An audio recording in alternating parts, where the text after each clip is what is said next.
6 জানুয়ারি 59-এ পা দিলেন অস্কারজয়ী সুরকার এ.আর রহমান। সম্প্রতি স্ত্রী সায়রার সঙ্গে বিবাহ বিচ্ছেদের ঘটনায় শিরোনাম কেড়ে নিয়েছিলেন তিনি। একের পর এক সুপারহিট সুর দিয়ে তিনি মাদ্রাজ মোজার্ট। জানেন রহমানের সম্পত্তির পরিমাণ কত? দশকের পর দশক ধরে নিজের সুরের জাদুতে বিশ্ববাসীকে মোহিত করে রেখেছেন তিনি। অস্কারজয়ী সঙ্গীত পরিচালক ও গায়ক এ.আর রহমানের জনপ্রিয়তা শুধু ভারতেই নয়, সারা বিশ্বে বিস্তৃত।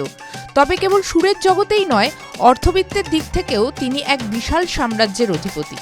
বর্তমানে তার মোট সম্পত্তির পরিমাণ প্রায় 2100 কোটি টাকা।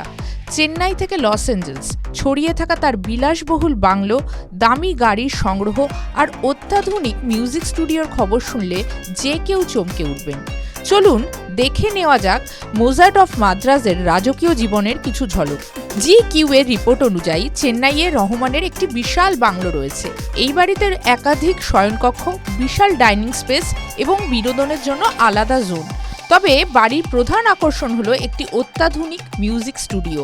বাড়ির প্রতিটি কোণ অত্যন্ত আভিজাত্য এবং রুচিশীলতার সঙ্গে সাজানো। বলিউড ও দক্ষিণ ভারতীয় ছবির পাশাপাশি রহমানকে নিয়মিত হলিউডের কাছে মার্কিন যুক্তরাষ্ট্র যেতে হয়। সেই সুবিধার্থে লস অ্যাঞ্জেলসেও তার একটি বিলাসবহুল অ্যাপার্টমেন্ট রয়েছে, যেখানেও তিনি তৈরি করেছেন state of the art music studio, যাতে সফরের মাঝেও তিনি কাজের কোনো ব্যাঘাত না ঘটে। সেখানেও তিনি তৈরি করেছেন state of the art music studio, যাতে সফরের মাঝেও তার কাজে কোনো ব্যাঘাত না ঘটে। রহমানের নিজস্ব AM মিউজিক স্টুডিও রয়েছে মুম্বাই, লন্ডন এবং লস অ্যাঞ্জেলসেও। এই স্টুডিওগুলি কেবল তার নিজের কাজের জন্য নয়, তার বন্ধু ও সহ সঙ্গীত শিল্পীদের ব্যবহারের জন্য সবসময় উন্মুক্ত থাকে। সঙ্গীত পরিচালকের ওয়েবসাইট অনুযায়ী রহমানের গ্যারেজ সাজানো রয়েছে বিশ্বের সেরা সব ব্র্যান্ডের গাড়িতে।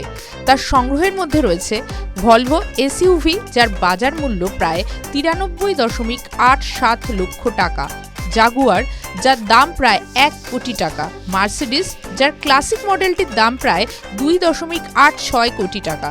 মোট সম্পত্তির পরিমাণ। বিভিন্ন সূত্র এবং সেলিব্রিটি নেটওয়ার্কের তথ্য অনুযায়ী এ.আর রহমানের মোট সম্পত্তির পরিমাণ $280 মিলিয়ন, যা ভারতীয় মুদ্রায় প্রায় 2100 কোটি টাকার সমান। স্টেজ শো, সিনেমার সঙ্গীত পরিচালনা এবং রয়্যালটির থেকেই তার আয়ের সিংহভাগ আসে। TV9 Bangla digital.